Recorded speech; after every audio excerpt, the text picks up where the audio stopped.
Peace, world. Welcome back to Simply Pure Trenton's Meet the Team series. I'm thrilled to have you join us tonight as we introduce our next team member. But before we dive in, y'all, allow me to introduce myself. Lanett has been doing such a great job for us these past few series. But I wanted, make sure I let her have a good break. So I'm stepping in for it today.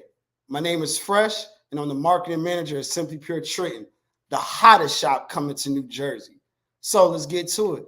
Tonight, as we continue to celebrate Black History Month, we are shining a spotlight on the leadership team of Simply Pure Trenton. Last week, we highlighted our CEO, the previous weeks, we highlighted our CEO, Tahir Johnson, along with our COO, the queen herself, Tiffany McBride. If you missed that, be sure to check out our social pages and our YouTube channel for a recap to get to know them and why Simply Pure Trenton is making waves. Every Thursday night at 7 p.m. Eastern Time, we'll be diving a bit deeper into each team member. Tonight, I have the honor of introducing not only my homie, a great dear friend of mine, but Simply Pure Trenton's head of HR, Lanett Austin.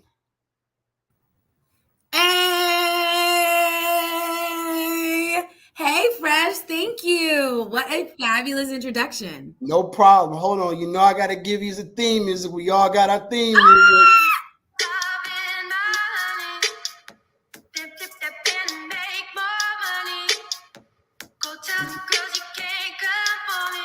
Can't come from Lanett. They can't come from Simply Pure Trenton. They can't do it.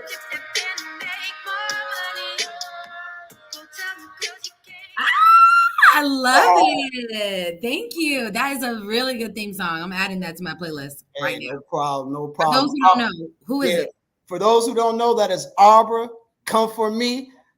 ATL. Straight out of ATL. You know I had to do it because, yes, we got a rapper in the house tonight. Oh, you can't see my tattoo. So, listen, before we get started, I'm definitely excited. I want to start tonight off with some icebreakers. So, you ready? I'm ready, Phresh. I'm ready. Icebreakers. I love it. World, you ready? All right, let's go. So the first thing, what is the first thing you think of or you do when you wake up? Oh. So first thing I do when I wake up, same thing I do when I go to bed. I give thanks to God, leader, head of my household, like seriously, every single morning, the sunrise comes up and I can't do anything but just say, thank you, God, for another day, for the blessings that I am so undeserving of. And that's how I go to bed too. Same way I wake up. Awesome. Gotta give thanks. Hot or cold? I prefer cold because I'm always hot. I'm one of those that believes that you can always like put more clothes on than you can take off. So okay. I actually prefer to be cold. Okay. What's your favorite pair of shoes?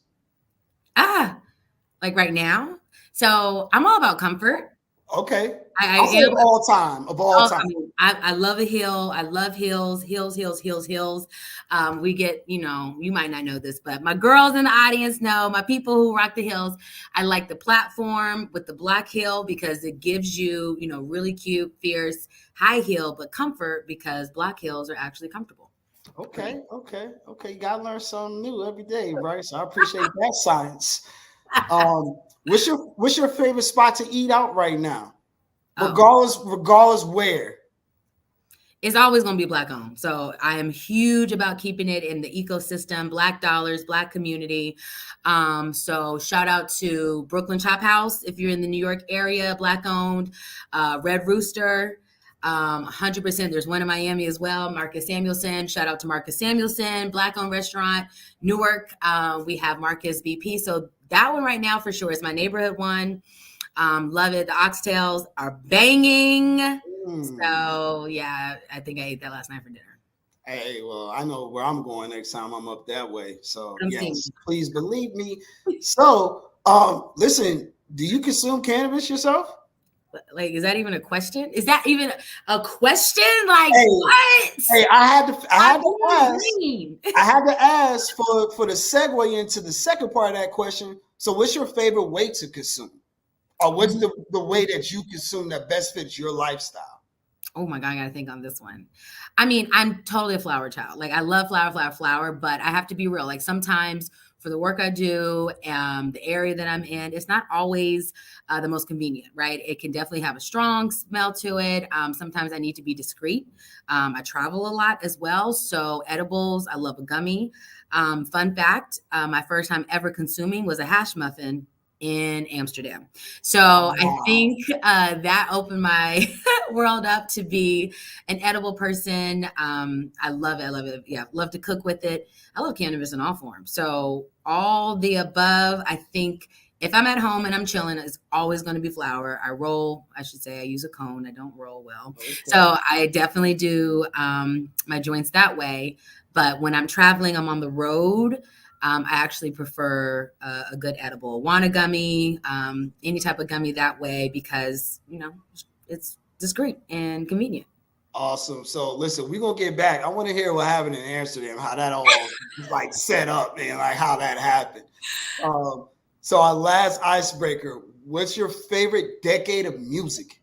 Ooh, I'm a 90s child. I mean, I love my 90s, right? I grew up with Spice Girls and Destiny's Child, TLC, Boys to Men. So it's going to be like, pop R&B for the 90s. That feel good. That feel good. Yeah, All it right. is. Happy All years. right. So hey, thank you for starting that off. That was fun. Listen, Lanett, I personally know you. We kind of go back a little bit for the individuals who don't know our followers and our listeners. You guys, Lanett has a remarkable track record of building highly successful teams for top companies and brands, not even just in the cannabis industry. Could you please share with the world what it means to be the head of HR at Simply Pure Trenton? Absolutely. Phresh. First of all, I'm so honored. I'm so thankful for that current title. It is not taken lightly. Head of HR for anywhere is a great deal. It can make an absolute major impact, both negatively or positively within that role. For me, and what it means for me to be head of HR for Simply Pure Trenton, is truly a dream. It really shows and tells me that everything I've been doing in my entire life, what I've been working for, the experiences happened to me, both good and bad, were leading up to this exact moment. That means that I got to take years of experience, both in cannabis and non-cannabis, and bring this to this private license, social equity license, history in the making, Black owned for our community. I mean, what? So, like, for me, it is truly what I live and breathe, and it's been the dream. Everyone has a dream, and what my dream is to be able to make impact in my community and for my community. And this is no better way to penetrate that spot on from a people, culture, human resource lens within Simply Pure Trenton. And Lanett, your dream is definitely your reality. Not even from your perspective, from the individuals that you touch, Simply Pure Trenton, everything that you represent. It's the vibration of the wave that you project out here. So just know, like, people feel it, and it's amazing to see you do exactly what you do. You're very inspiring. So that's a perfect segue to this next question. Like, how did you even get here? Like, what was your journey and background before joining Simply Pure Trenton, let alone before you even got into the cannabis industry in general? Like, what was that like before everything of now? When you were just dreaming? How much time do we have, Phresh? Oh my God, right? Like no cap, right? Everything I'm talking about when we say, oh, everything I've been doing, everything I'm for a reason. No, I'm living that, right? And so I hate to be long-winded, but the story is not a short one because it truly started with my foundation of growing up. And I come from a household that my parents, my entire family really are performers, specifically in the opera world. And you're like, well, how does that make sense? Well, opera is entertaining. It is entertainment. And entertainment, especially in the Black community, whether you know it or not, is cannabis friendly. Like that's just what we do and have done for generations. And so my mother, being a child of, from the 70s, grew up in California, very hippie-ish already, but was an opera singer. She was a performer. The way that she would consume, and didn't know it at the time, but growing up, she would actually cook and make her own edibles. And so in our kitchen, on the kitchen counter, we would have 2 cookie jars. And one was for the kids, one was for the adults. At the time, I just thought, oh, that's the, old people cookies. Must be oatmeal raisin or something we don't like. And these are the cookies for my brother and I. Come to find out years later, my mom was infusing her cookies the entire time. And that's why we didn't go into that cookie jar, because mom was cooking it. And so I say that because it was always around me in a very discreet, in a very informal way. And therefore it was accepted. I never had a negative connotation about it, really, until I came into the industry professionally. And so as a child, grew up around it, was very, no negative conversation and things like that. And so my first time consuming actually was with my mom. And so that was in Amsterdam. And so she said, hey, you're about to go to college. You just turned 18. You haven't tried cannabis, because you would have told me. I want you to try it with me for the first time to see if this is something that you would like, and for you to be introduced to it the right way. We're in a legal setting. We knew our dosage. I'm with someone who's experienced. And so that was from a cannabis perspective. And that was it. I realized that everyone has a vice. Cannabis was mine. Taking a step further, not only was I grew up in a household that was about entertainment, and that cannabis friendly concept was always there, but entertainment, again, especially when we talk about opera, is also very inclusive of minorities, of LGBTQ plus, our queer community, you name it. And so again, I also was very open to that type of environment always. And so at the time, again, unknowingly, that my mom was holding space for those that were considered outcast. And I remember Halloweens. She was a college professor for a time period. Shout out to Morris Brown College, where she did the voice department there. And she would have students that were part of the queer community, and we would have drag shows, or they would feel comfortable to wear different clothing for costumes. And we do like lip sync competitions, things like that, all in the house, as well as going out to performing, where there is very much an inclusive environment of minorities in all shapes of walks of life that are part of the entertainment community. And so it was always accepting. My mother and father always taught me to hold space for others. It's about treating people right. It's about seeing who they are, whether you agree with lifestyle or not. It's about that. And so what I realized as a professional now, years later, that I was learning what diversity and inclusion was as a child. I was learning what true culture and respect is within my own community. I was understanding that you can have a lifestyle of cannabis and be productive and be functional and be intelligent, right? That all these other stigmas that truly I wasn't even aware existed until I came into this space formally, is what got me to this place. Why I breathe passion when I find out that you have violated not just the labor law, but you disrespected someone due to the color of their skin, or what their background is, or what lifestyle that they choose. Like, I have zero tolerance for it, right? I want to build programs that uplift people and who they are and their background and their heritage. So all of this DEI work isn't fluff for me. It is something I live and breathe, and it's something that I truly was born into unknowingly at the time, but it fuels my passion. Now, formally, I get to do this from an HR perspective. So powerful. So powerful. Shout out to moms. Yeah. Shout out to all the entertainers. Shout out to all the creatives. Like you said, this is something that has always been a part of our culture, let alone just the entertainment culture in general, right? So for you to, have that experience growing up, like you said, you were just being cultivated to kind of, transition to what you do now. But did you always knew that you were going to go into this department though? Like, did you know, like, I'm going to be that HR? I'm going to be that HR person. I'm going to build teams. I'm going to set, like, what got you there? Yeah, no, I didn't even know HR existed, right? You usually don't know HR exists until you need HR. That's reactive You're like, I don't think I'm getting paid right. Like, what's going on? Who HR? Right? So yeah, no, I did not know. So fun fact, my undergraduate from college is in mass communications and vocal performance as a minor, only because all I knew was music. And so I went in at Albany State University, started as a vocal performance major. Obviously, my parents, my brother, my aunts, my uncles, everyone in my family, it seems, is a professional opera singer, like the highest level of trained professionalism, right? Wow. Going to Juilliard and Manhattan School of Music, right? It's a real deal. And so that was the path I knew, like legacy, right? And so I went into that, but I actually suffered from, I would be so nervous. It was actually debilitating at times for me to get up and sing in front of an audience. However, I had no issues speaking publicly in front of that same audience. And so one of the core classes that we that we took at the time in school was public speaking, speech debate. And so within that course, I shined really, really, really bright, so much so that the professor said, I think you should look into this as a major. And I was like, oh, like, what do you mean? I could do this like for a living?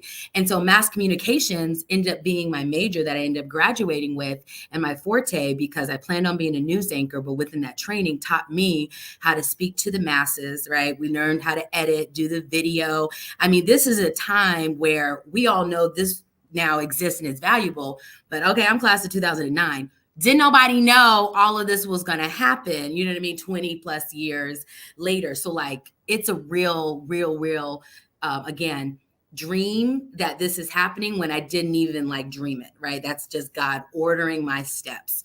And so had no idea. And so with that, finished school, and I was like, I'm gonna be a news anchor, right? I'm gonna be a news anchor at Time Warner. I started interning for Anderson Cooper, who most people know on CNN. I wanted to be a CNN news anchor. Moved to New York City, 2.5 weeks interning, realized it was a unpaid internship, and I have just moved to Manhattan and got no bills. And I got bills, I got no money, but I got bills. And so I was like, Lord, what am I going to do? And so I took on very much an entry to mid-level role at Walgreens at the time. Worked in HR, worked in retail, worked my way up to a corporate ladder. And that's when I was introduced formally for human resources, and started to realize that this department was more than just my money's not right. And I started to see the impact from one of my mentors, who actually was my HR business partner, Joe Randazzo, who came in every time positive, would lead and have great training sessions, coaching. Every time we had an interaction or a meeting or a training, you literally left there better, more knowledgeable. And I said, I want to do what he does. And the way that he did HR, because every other HR person was like, oh, HR's here, somebody's getting fired today, or the new people are here, right? And I didn't like that. But when Joe came in and how he approached human resources, truly from a human perspective, and how people would leave no matter what the circumstance was, right? Investigations, terminations, you name it, left better than when he came. I was like, something's up with there. And so that's how I took that leap and jumped into human resources. That was right at 2010. And it was 2024 now. And I've been doing this for a long time. Yo, that is, and listen, world, what you just heard was all these different skills. They say, how can I get in the cannabis industry? I don't have any real skills. I don't want to touch the plant. It's an industry like any other industry. Facts. We need HR reps. Facts. We need customer service reps. We need artists, designers.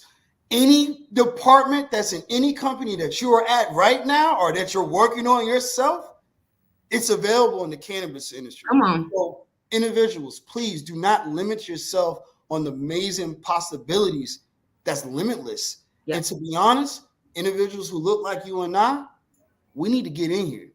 Can we speak? Let me speak on that for a second, because y'all, let me emphasize what Phresh is saying. Like, you need to not just only come in here, but you need to come in and thrive. And to take it furthermore, is like, yes, HR, marketing, there's so many shared services or transferable skills, but also it's about the right people. Do not let these titles fool you. There are so many bad HR people who are screwing up the stigma of HR as a business. Like, it really irks me.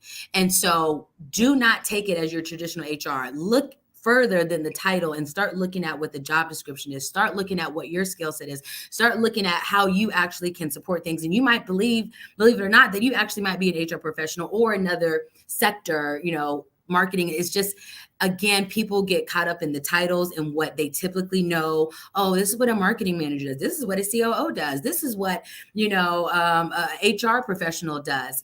And that's not always the case. You need to really, really, really find out and make it your own. And I think that's the part where I'm most proud is that, yes, I've had absolute formal training within human resources. I've seen the good, the bad, and the ugly, but now I'm at a place taking all my different experiences and now getting to form them as my own and have my own autonomy of saying, I'm going to do HR this way. And I'm only going to work with clients who believe and respect the HR that I'm doing. And most importantly, I have a track record of showing the way that I do HR actually gets you the results that you're looking for financially. Guys, Lanett don't play.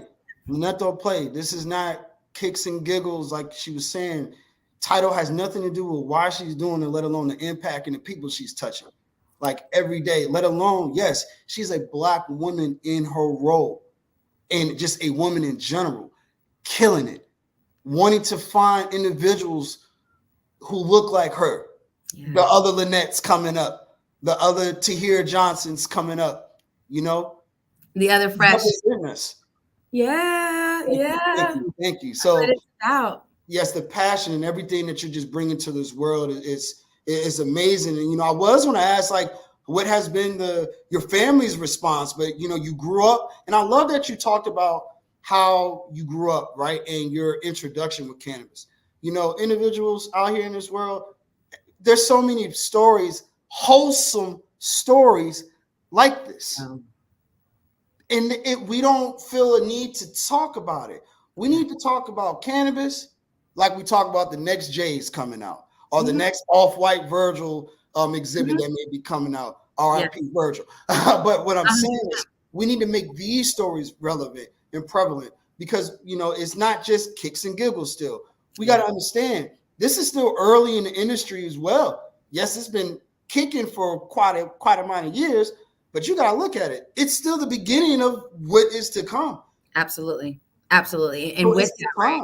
Start the conversations, right? Is asking simple questions. And trust me, I know that most of us don't have it as effortless that I was born into. But what I can say is that I definitely have been having conversations with my family members that were not receptive. Okay. Let me take it a step further. I have married into an African family. I am Black American. If you don't understand the difference between Black American, African American, I encourage you to explore that because there are some differences. And when I tell you one from the African culture, it is in a lot of ways, or at least my family members had a lot of negative stigma to it.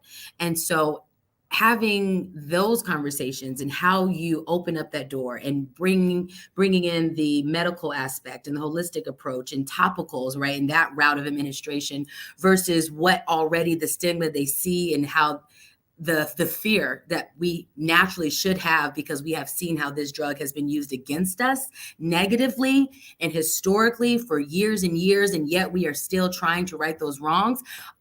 Trust me, I understand why that fear is there a lot from our community, but we have to have more conversation. We need to bring in some facts to things, and it's very much talking about cannabis to those adults and those seniors in the same way talking to kids. You start off, it's a plant, okay? And this plant is grown this way. This plant can be used for this, and start to tell that story and bring that true, again, facts to life about this holistic plant and the different uses that it can be, right? Hemp, the products that has been made that people use, right? But when they hear cannabis and specifically marijuana, we got to talk about the two. Why is it called that, right? So I like to get into that. And so I've had those conversations with my family, specifically the African, and to now see some of them use topicals to be open. They're in the medical field, right?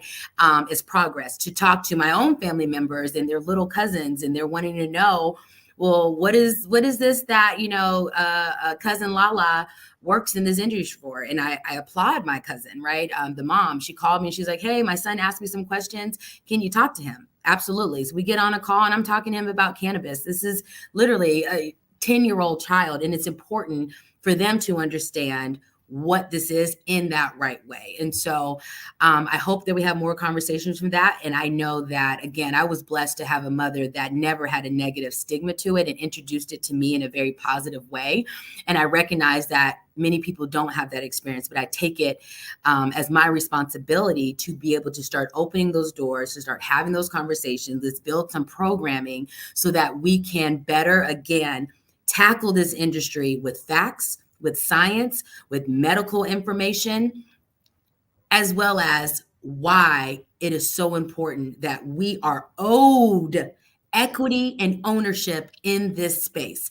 If it's not about consumption for you, I won't push it. But from a business perspective, and historically, what we have been targeted for, like you got to get on the boat and find ways that we can all work together to, again, make this industry profitable for those that were negatively impacted before. Say that, because regardless if you were directly impacted, you were definitely indirectly impacted. You know, I'm pretty sure we've all has a cousin or a friend. You know, it's just a shame. So I definitely appreciate you for giving your experience on how you're talking to your family, how your family talks to you, because I hope, our viewers and even myself, we can get some fire to not walk in fear anymore. Yeah. We, as our people, we are always making history, Black history, even though it's Black History Month. Black history is every day. So these are the little things that we can do to make sure we're just doing our part. It doesn't have to be so big all the time, because to your point, it takes these moments to cultivate for that big moment. Facts. Right. Facts. And don't underestimate that your lifestyle is the testimony. Okay. Yeah. It's something to be said that I'm able to, thankfully, and by God's grace, because it's not just alone by work, but I'm able to pay my bills and not ask my family or friends or parents for money. My bills are paid with cannabis, and they've been paid with cannabis for years. Like, let me be very clear about that. My health insurance, all of this. So, there's something, again, to be said, especially to that certain demographic that frowns upon cannabis. When you're able to say, I'm making real legitimate business, I'm helping you all, whether you're taking your family on vacation or be able to provide or whatever, and it's through cannabis, and getting them to understand that you must be doing something right and legally doing it right, they will respect it for sure. For those that definitely, the parents that put so much on you, they want to know, they are happy when you don't ask them for money or support, and they find out you're working in cannabis, and that is the outcome. It helps with the business case. That's all I'm saying. Yeah. Hey, well, let's get to the next question I have for you. So, as a woman, let alone a Black woman in the industry, what challenges have you faced? And what did you do to overcome them? All of them. There's not one challenge that I can think of that I haven't faced. And this is, again, speaking from an HR professional. So harassment, sexual harassment, we're talking about pay disparity.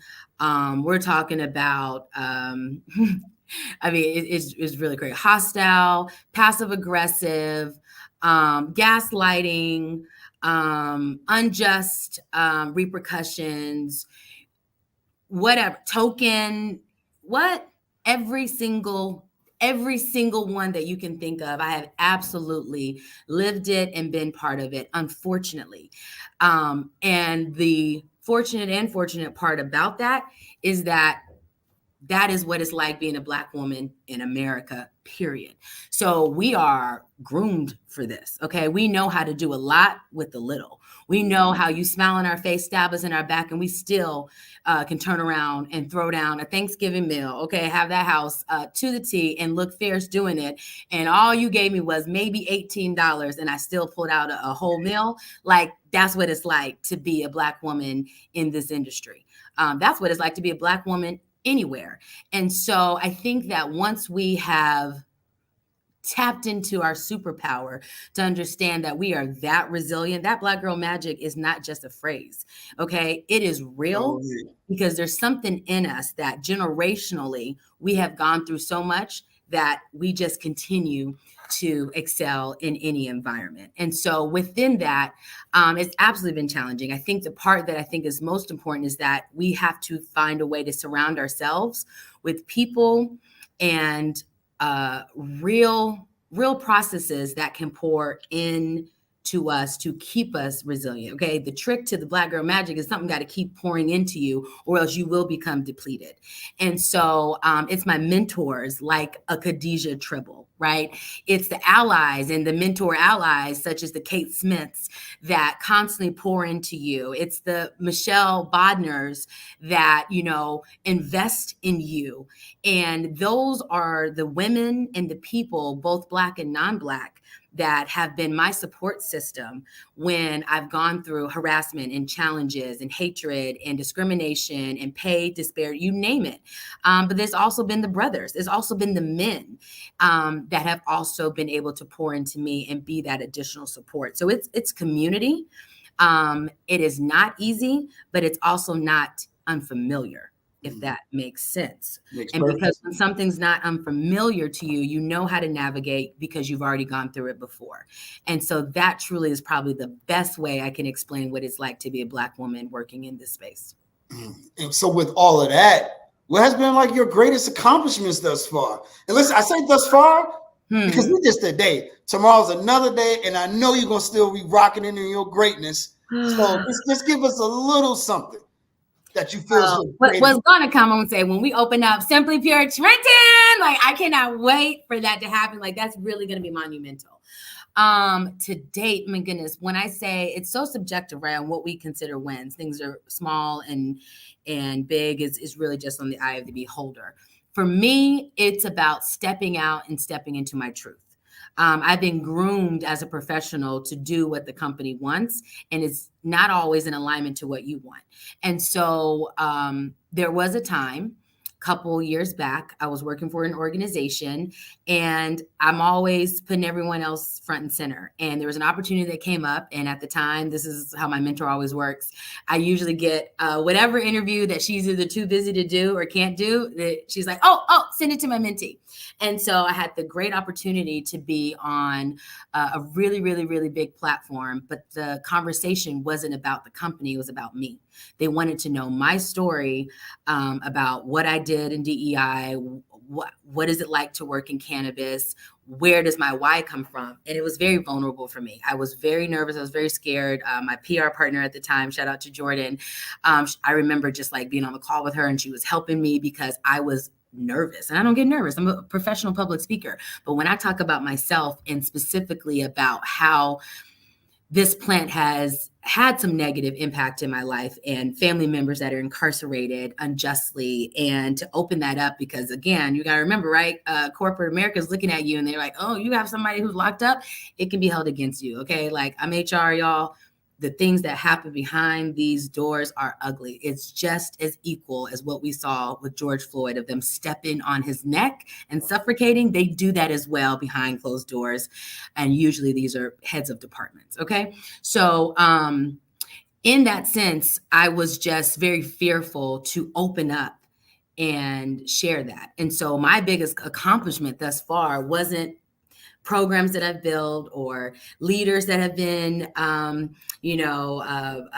come from the trainings that I've rolled out, or people are hired. It's truly the growth in myself to open up that vulnerable door, share my story, knowing that it's not all pretty.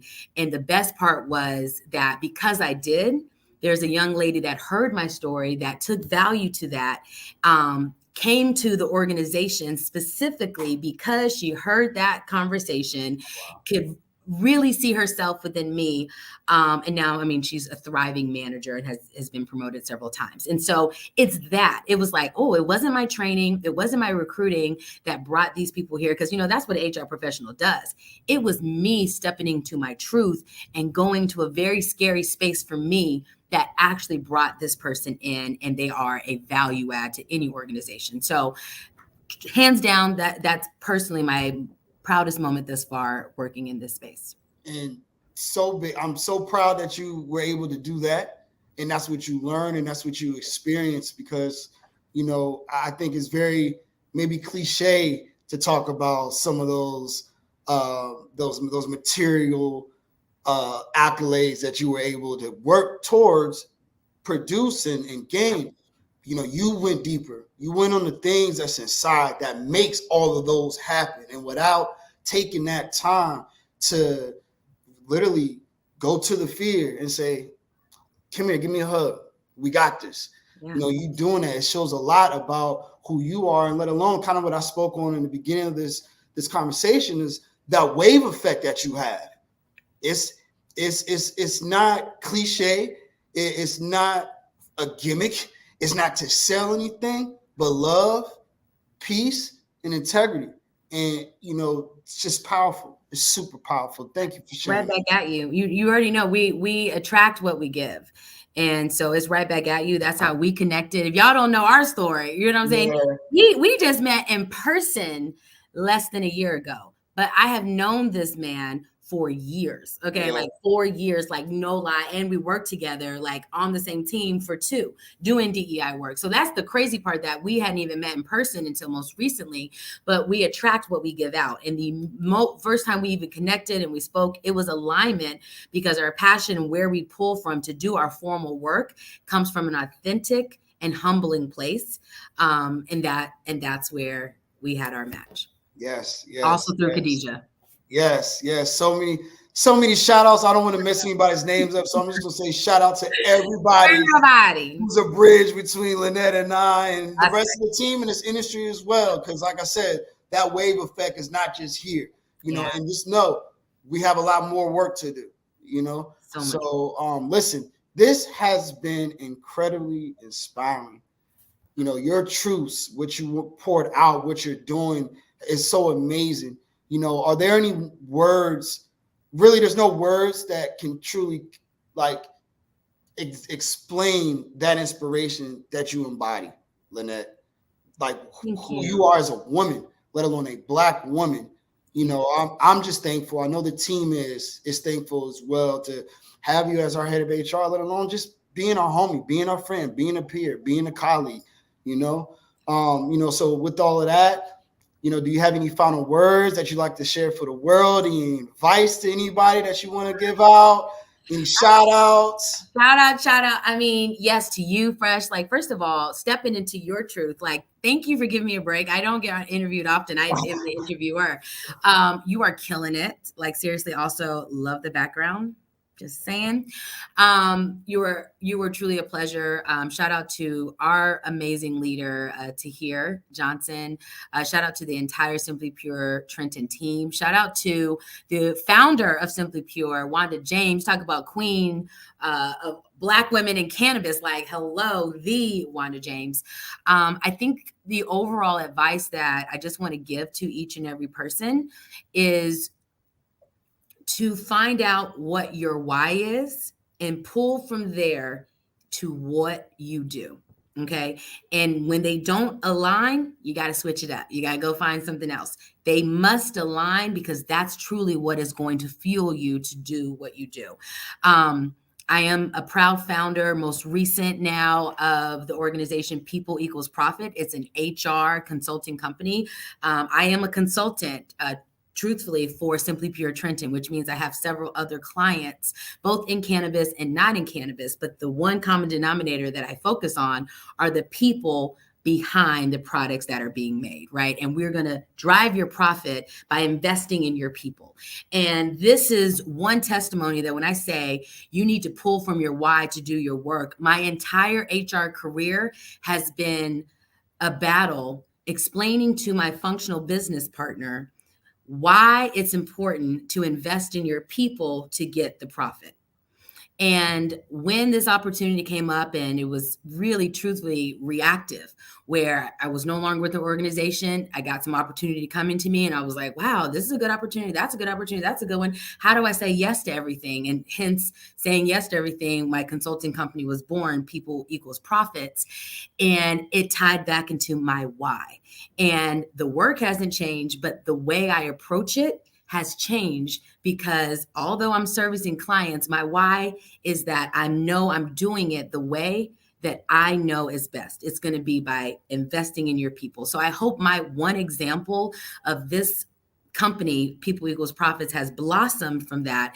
Now having the opportunity to be head of HR for Simply Pure Trenton and many other clients, both in the cannabis sector and not and out, has truly, truly, truly been just a result and reflective of what that can look like when you align your skill set to your why, aka your passion. So lead into that, and I want to hear your success stories anytime from now on what your outcome was when your skill set aligns with your why.